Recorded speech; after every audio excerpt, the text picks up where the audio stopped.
Okay, so good morning and God bless everyone. So for this video, we will be discussing demonstrations in teaching or the guiding principles that the demonstrator must observe in using demonstrations as a teaching learning process experience. But before that, so let me introduce first myself. Okay, so hello guys. By the way, I am Hanifa D. Diamla, currently pursuing Bachelor of Elementary Education, a third year student. So this discussion describe what happens when you are invited to a demonstration of a new product. Second one is you join activists in a demonstration or rally. The third one is a master teacher is asked to a demonstrations teaching on a teaching strategy. So we will discuss these three instances one by one. So let's proceed with you are invited to a demonstration of a new product. So in the demonstration of a new product, the speaker shows product, tells all the good things about the product, to promote it in order to convince the audience that the product is worth buying.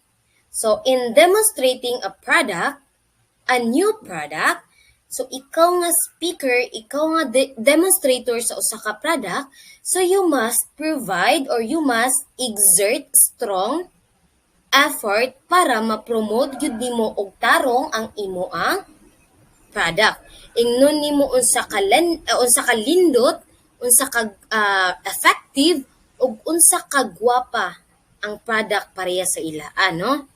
Dayon ikaw sad nga demonstrator, presentable pud ka in the eyes of your audience para ganahan sila magtan-aw, ganahan sila maminaw, dayon ma-convince nimo sila nga imo ang product is worth buying. Okay, so let's proceed. So the second one is in the activist demonstration. So the activists air their grievances and publicly denounce the acts of a person or of an institution like government against whom they are demonstrating. So, like for example, you are a politician. So, naa kay gusto i-relay nga advocacy or naa kay gusto nga ingnon sa imo ang mga katawhan na kay hinaing grievances nga gusto nimo iparating sa ila. So idi mo gyud nimo siya tarong, no? I-discuss gyud nimo siya tarong so that mutuo sa imo ang mga audience nga naminaw sa imo kay og dili na nimo itarong og demo, dili nimo na siya itarong og pasabot sa ila. So mawala sila sa focus nga dili na sila maminaw sa imo kay ay binutbut na dili na mao ana no kay dili man siya wala man ka nag-provide og examples, no, nga makatuo sila ay tinuod kay mao na to nahitabo sa una, mao na to nahitabo atong niagi ana, no. So the third one is when a master teacher is asked to do demonstration teaching on a teaching strategy. So she shows to the audience how to use a teaching strategy. So kita as a future educator, example, gi-required ta ni instructor or gi-required ta sa atong instructor nga mag-demo sa ang given topic or sa teaching strategy. So of course, i-shows nato how to use teaching strategy, no? Dapat stay on topic ta, dili kay ang gihatag or ang topic nga gihatag sa imo is teaching strategy tapos maabot na ka sa kanang mga mathematics nga topic. Dapat stay on topic ka, no?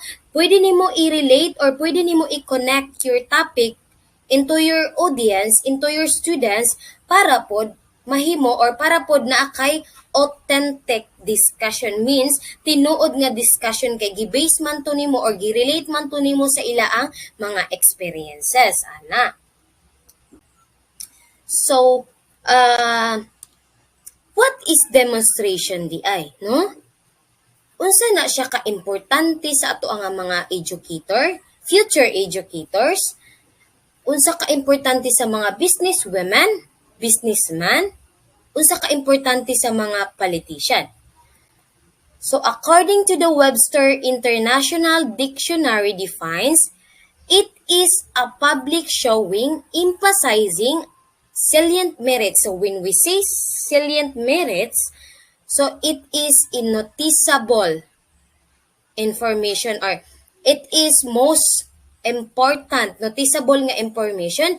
Utility, when we say utility, kagamitan dayon unsaon siya himo or pagdemo nimo unsa ka efficiency, unsa ka effective na nga product, or unsa na ka effective nga way situation ang imo ang gi-discuss or imo ang show sa mga audience. So in teaching, it is always showing how a thing is done and emphasizing of salient merits. So what I have said ganiya, mga noticeable, most important nga imo ang ingnon sa ilaa, imo ang i-demo sa ilaa para mas masabtan nila unsa pud na siya ka importante. Then a method or a process or an attitude. So in teaching daw, pag mag-demo ka, so maghatag jud ka og mga process og naunsa, like for example, i-demo nimo ang topic nimo is all about scientific method. So imo gid na siya i-discuss one by one, mag-provide ka og method step by step wherein mas masabtan pa sa estudyante, ana no? Og sa mga businesswomen pod, mag-demo ka og product, maghatag ka og method, maghatag ka og process nganong kana siya is inana ka effective nga product, o kana siya inana siya ka efficiency nga product, ana no? So when we say the demonstration, it is all about showing examples or proof about the product which will benefit the buyer or the customer. It is also showing showing someone else how to do something. Ana no? So we have here a guiding principles that we must consider or we must observe in using demonstration as a teaching learning process. So Edgar Dell in 1969 gives at least 3. So Edgar Dell was an American educator who developed the con of experience, also known as the learning pyramid, no? So naghatag siya tulo ka guiding principles nga atuang i-observe or atuang i-consider in demonstrating. So the first principles here is establish report. No? So you should greet your audience, make them feel at ease by your warmth and sincerity. Stimulate their interest by making your demonstration and yourself interesting and sustain their attention. So when we say report, no, it is our pag moingon tag report, it has an harmonious relationship, no, naamoy harmonious relationship together or between you and your audience. Unsaon nimo pagkuha og unsaon nimo pag-come up og harmonious relationship? So first thing nga imo ang ibuhaton pag mag demo ka og product, so i-greet nimo sila, no? Good morning, sir. Good morning, ma'am. Assalamualaikum. Assalamualaikum. Di ba? I-greet nimo sila para maka-feel sila og warmth and sincerity gikan sa imo.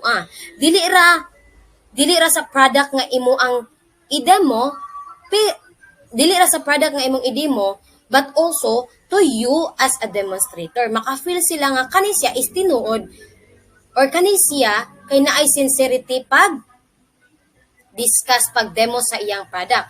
Para pod ma-stimulate nimo, makuha nimo ang ilang interest, no? O makuha nimo ilang interest o ma-catch up nimo ilang attention so that makahimo kag sustainable discussion or sustainable demonstration wherein masustain nimo ang ilang attention, masustain pud nimo ang imong discussion, no? Padayon nga discussion o padayon nga pagpaminaw sa mga audience. Second guiding principles is avoid the COI key or clear only if known fallacy. So what is this fallacy? It is the assumption that what is clear to the expert demonstration is also clearly known to the person to whom the message is intended. So like for example, fallacy, when we say fallacy, no, kay assumption na siya wherein nga, uy, kabalo na, ay kanang, like for example, nag-demo ka o product, so kani siya is, nindot kani siya sa mata, kaning eyeglasses, kay magkapalinaw ni sa imong mata or mas dili pag mo the way ka mo trabaho or mo kuan sa imo ang mga kanang laptop kay molindot ang imo ang pananaw dili at the same time dili sira imong mata. Pero pag introduce nimo ani is murag imo nang kani siya, like for example kani siya is gikan ni sa kuan pero kabalo na mo ana kay kuan naman na sa mga expert demonstration murag like for example na speaker 1, speaker 2 tapos ang speaker 1 nag-discuss siya about ato tapos ikaw nga speaker 2 na ay bali na ay connection together with her or his topic. So mo ana na lang kang kato na iya naman tong na-discuss o ana dili ka dapat mag-inana. Dapat mag-recap ka about sa iyang giingon kay dili man sa tanan giingon sa first maopoy nasabtan sa mga tao. Ana bitaw nga kanang kato dili na ta mag-discuss ana kay na-discuss naman na dapat mag-recap gyud ka nga para mas masabtan nila dili kay mo ingon ka nga na-discuss na niya tapos kabalo na mo ana bitaw mo oo kani siya kay eyeglasses na lindot kayo kabalo na bitaw mo ana bitaw nga assumption. Okay. So the third guiding principles is watch for key points. So what are key points? Dell 1969 says, they are the ones at which an error is likely to be made, the places at which many people stumble, and where the knacks and tricks of the trade are especially important. So watch for key points. Murag dapat i-point out nimo ang key points na they need to focus on. Like for example, nag-provide ka og PowerPoint, PPT sa imo ang pag-demo or pag-discuss. Dapat i-focus or i-point out nimo nga pangtan ang imo ang demo is this eyeglasses. Tapos dito sa PowerPoint nimo, ang eyeglasses nga word is dili siya naka-highlight, no? Dili siya kapansin-pansin nga dapat kani ang bongga nga imo ang i-highlight, kani ang imo ang i-demo kay mao man ni ang imo ang objectives or mao man ni ang imo ang topic niya sa imong PPT kay ang eyeglasses nimo is gamay kaayo tapos di pa jud makita then ang explanation dako dili na dapat i-point out the key points that they need to focus on, no? Okay, so I hope you understand my discussion this morning. Thank you for watching.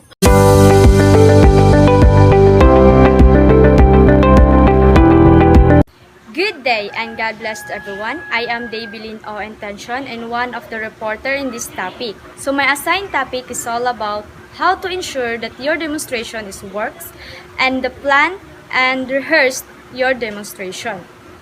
To ensure that your demonstration works, we ought to plan and prepare very well before we conduct a demonstration. Of course, In order to deliver the lesson properly, clearly, and well organized and confidence, you need to set a plans that you will perform, because it is essential for us as a future teachers that we all prepare anytime, from from planning the lesson, um, from planning the lessons, the materials that we will use, and practice to for your performance. So these are the things that we need to have as a future teachers. So according to Brown 1969, he suggests the methodical procedures by the following questions. So these are the following questions.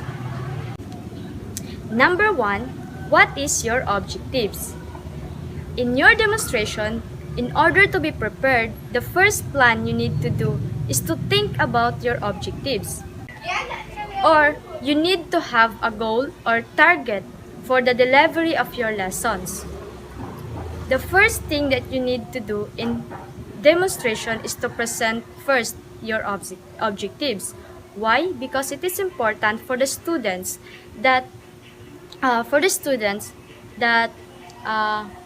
that they have an idea or goal, uh, for them to know, for them on what should know and be able to do at the end of the lessons. So your objective must have a cognitive, affective, and psychomotor.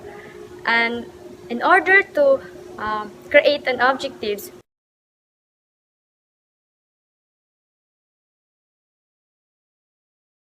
second, how does your class stand with respect to these objectives?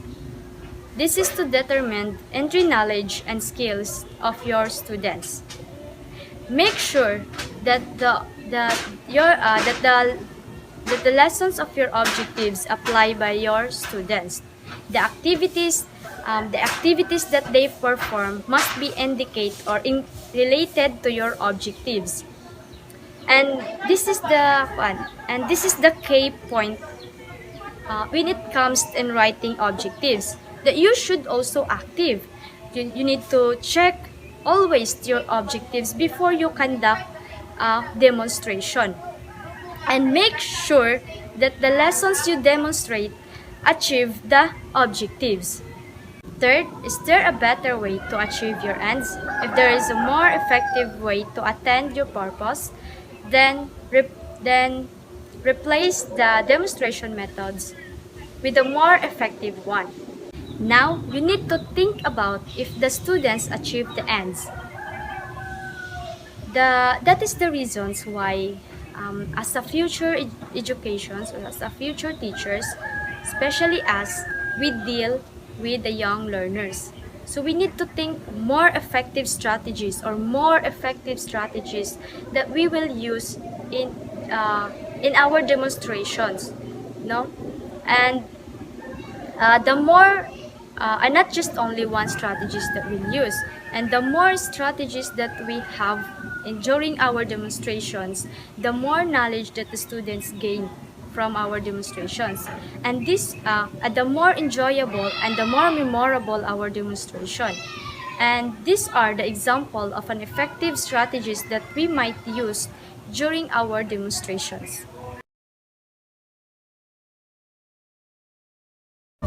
Fourth, do you have access to all the necessary materials and equipment to create the demonstration?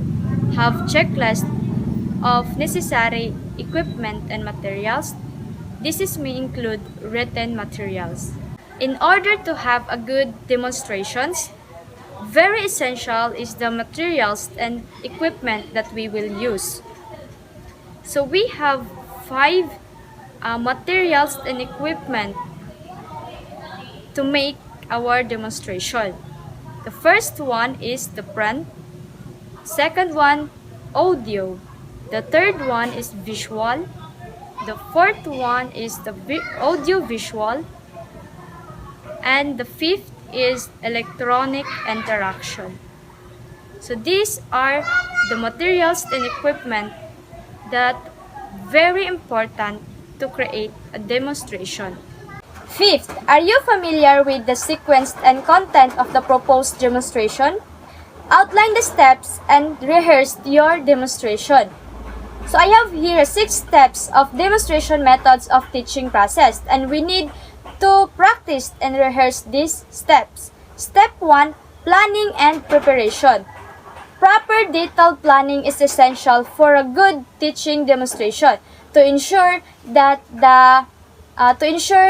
in order to ensure the success of the demonstration methods of teaching, the teacher should prepare the lessons a few minutes before the demonstration.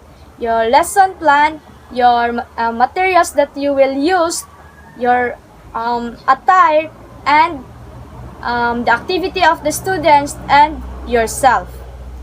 A second steps, introduction of the lessons or your introduction of your lessons. The teacher should always try to motivate the students and prepare them mentally for the demonstration method.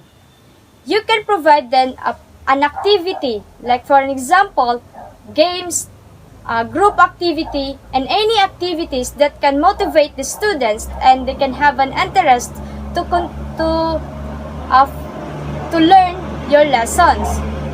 And the lessons also can be started with some simple and interesting experiments, some fascinating stories, or a common event that everyone can relate. The third steps, presentation of the subject. The teacher should attempt to teach the students in such a way that their previous lesson can attach to their new knowledge. And the fourth steps is demonstration methods. Your demonstration should always neat and clean. You need to use words that can easily understand at the level of the students.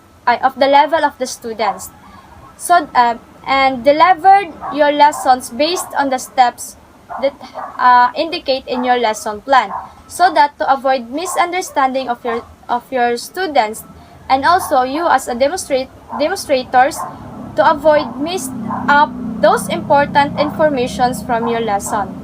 The fifth steps is the teaching aids. The teacher should use the various kinds of teaching aids, like for an example, models, blackboards, graphs, PowerPoint presentation, etc. during the demonstration. And as a future elementary teacher, as we deal with primary students, our visual aids must be colorful, of designs, clean, organized, and a lot of pictures. Then last is the 6 steps in demonstration methods. The 6 steps is the evaluation. In these steps, evaluations of the whole in demonstration should be done. After you demonstrate the lessons, you must have more evaluations of the students. You can provide them a quiz, oral recitations, written activities, or any activities that can evaluate the learnings of the students about your demonstrations. It is essential to ensure that the learners gain a knowledge about your demonstration, so that as a teacher you can recap the lessons if some students have a low scores during the evaluation. And also it is to ensure that the learnings is made more effective and efficient for a lifelong learners. because we are not just give them a knowledge or deliver a lessons to them, but that knowledge should apply them in their real life and uh, until in their kwan and their kwan mag grade 5 ba sila or mag grade 6 sila, naala Japon sa ilaha ang learnings. In the last questions, to ensure that the demonstrations work, the 6 questions is that, are the time limit realistic? With time management, it can help to get more things done and less time. Once you map out the things and time, you can figure out how much time you can put it into the task. In that day, if you want to finish all your work, if you have time or sobrang at time, medyo taas-taas pa imuhang time, you can think more fun activities sa imuhang task so that the time will not waste. Then now, you have a plan and rehearsed your demonstration. Your materials and equipment are ready. You have prepared your students. Then you can proceed to your demonstration itself. By Dell 1969, he gives a several points to observe, and it has a several points to observe. And these are the: number 1, set a tone for a good communication. Get and keep your audience's interest. Think about a topic or things in which the students can interrupt during your demonstration or related from your demonstration, so that the entire demonstrations will not boring, so that there have a communications between the students and the teachers. And we can also and the most example of that is we can ask them a questions during our demonstrations, and we can give them a chance to share their ideas. So we can call a name or a name so that they can share their experiences baka, and you can share your experience also to them so that they have an interest to share their experience also. So it is one of an example of interactions between the students and teacher that related to their discussion. Second, keep your demonstration simple. Do not mess up your delivery during your demonstration. It is better to look it simple, especially the materials and how to deliver it well, so that the flow of your discussions is clear and understandable.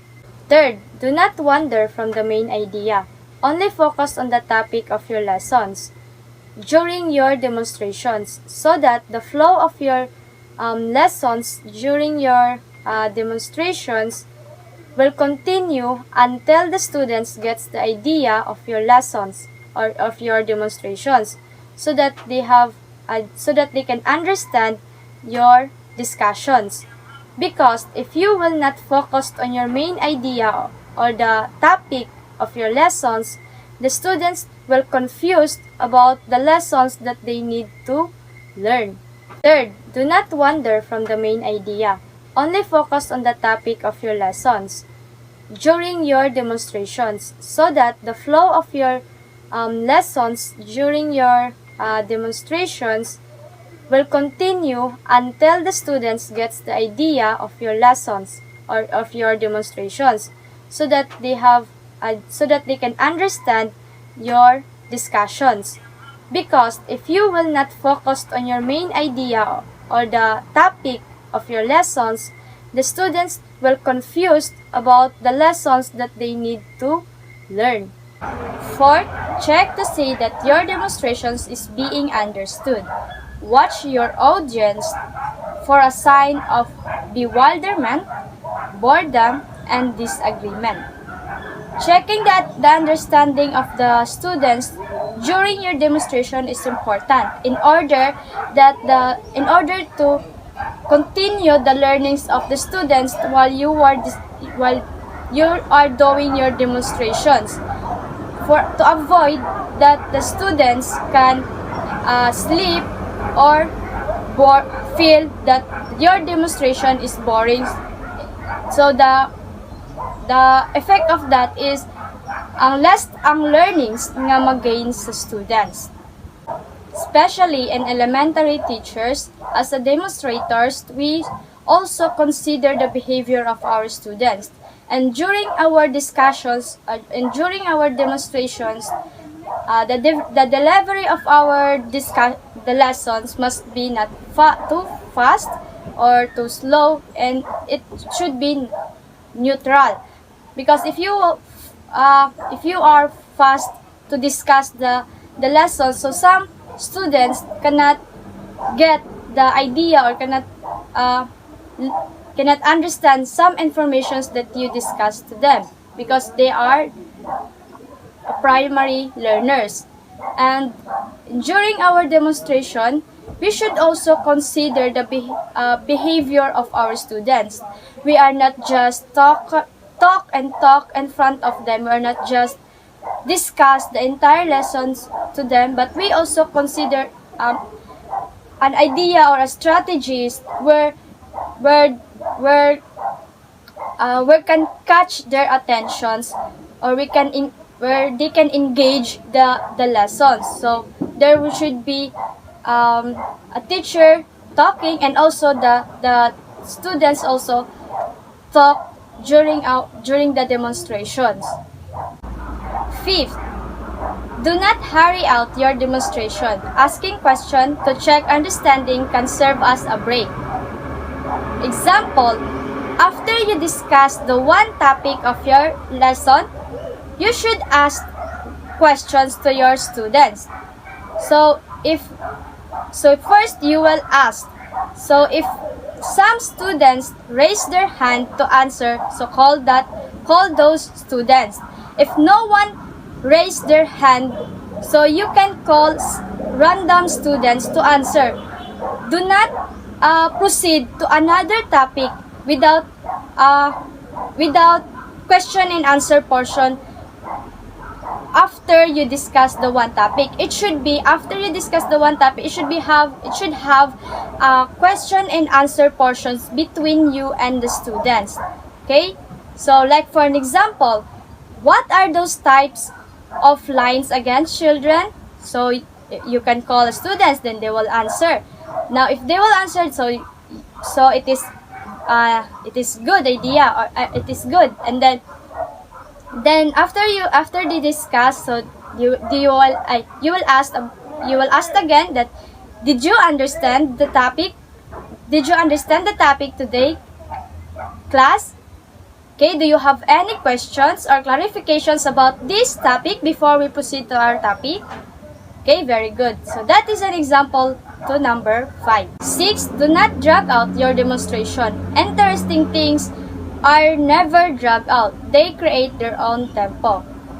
So as a demonstrators or as a teachers, do not miss any important information that should learn for the students, because it is important for them to know that important information. So as a teacher, it is challenge for us to discuss it further, because if the students proceed to for example, mag-proceed na sila og grade level, so makaingon sila, para di sila makaingon, hala, wala lagi ni gi-discuss ni teacher last na mo nga grade level. So to avoid that, you need to focus to the important information sa imuhang lessons.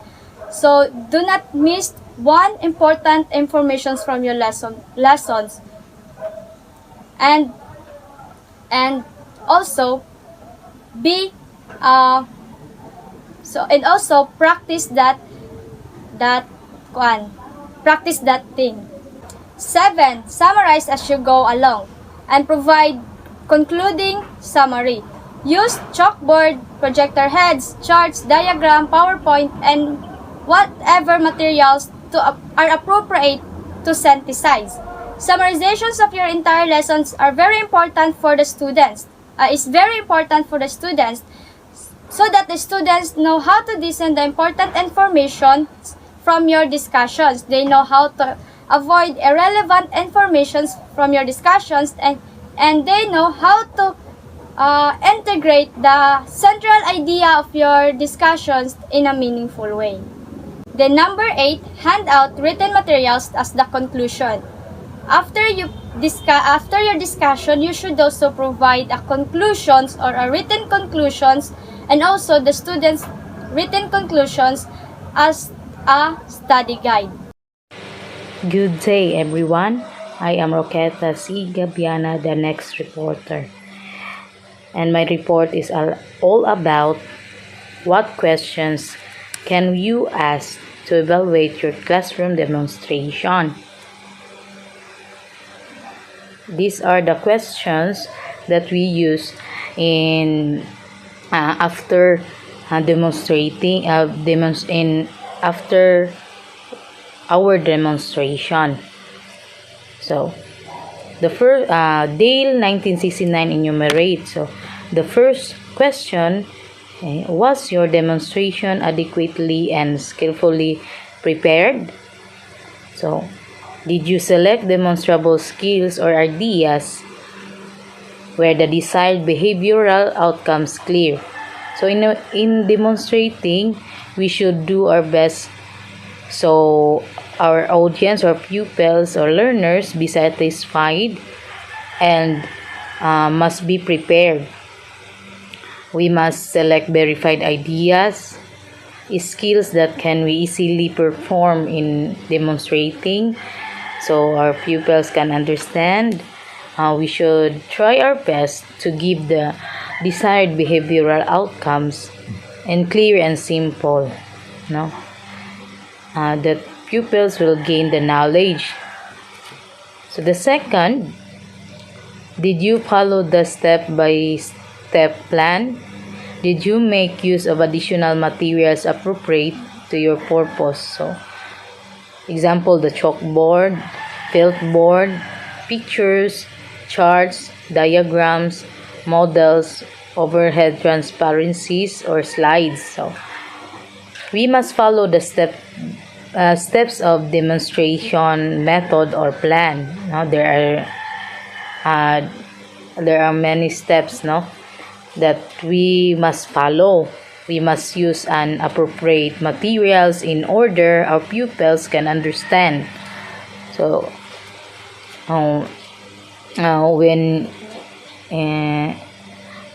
when demonstrating shapes, so you can draw or you can have a picture of that shape. So that's the example. Third question, was the demonstration itself correct? Was your explanation simple enough so that most of the students understood it easily? In demonstrating, we use a correct demo, and we must use simple words or explanation that students or pupils can understand easily. Demonstrators will blame if the students or pupils didn't gain the knowledge of that lesson. So the fourth, did you keep checking to see that all your students were concentrating on what you are doing? So when you are demonstrating, we must keep checking our pupils, our students, if they are listening to us or they have other activities doing, no. We should secure our students that they are listening in our demonstration. Then the next, could every person see and hear? If a skill was demonstrated for imitation, was it presented from the physical point of view of the learner? So do pupils see and hear you? So in doing instructional materials, you should do better, bigger and clear that all pupils can see, and your voice must loud and clear so the students can understand. Then the next, did you help students do their own generalizing? So some pupils can generalize at their own. Some are in need the help of the teacher to generalize, to understand. So they need the help of the teacher. So did you take enough time to demonstrate the key points? So it's your demonstration is enough time to demonstrate the key points. So we must have to secure the time in demonstrating the key points, no? To give enough the key points to the learners and the pupils.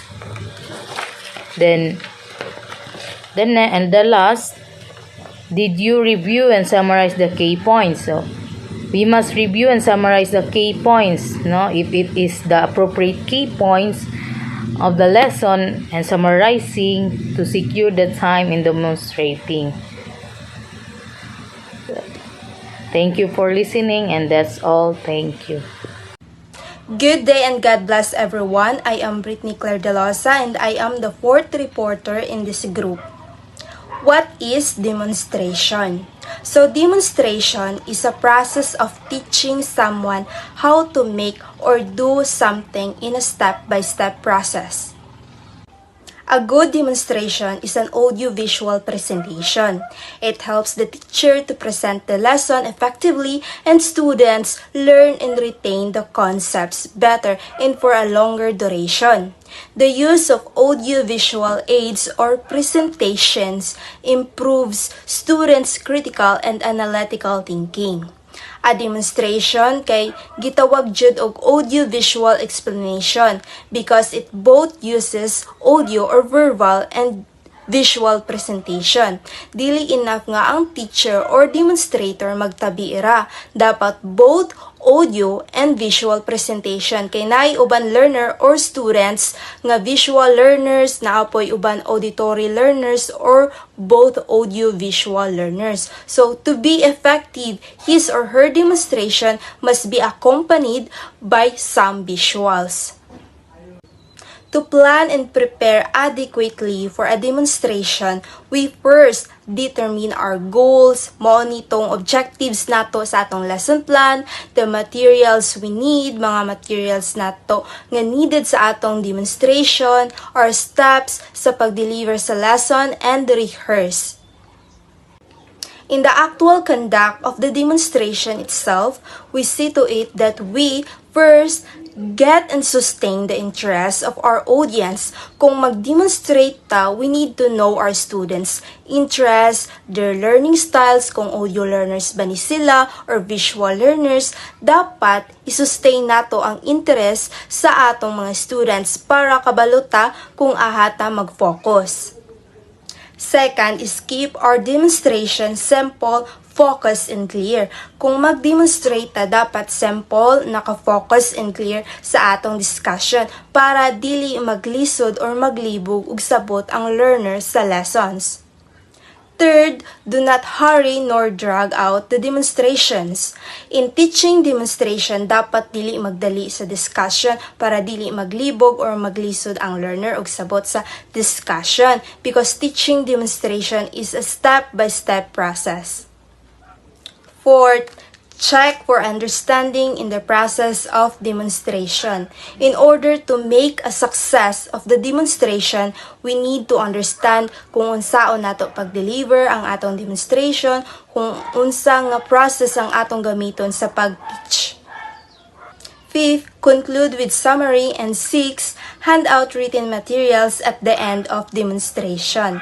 That's all. Thank you.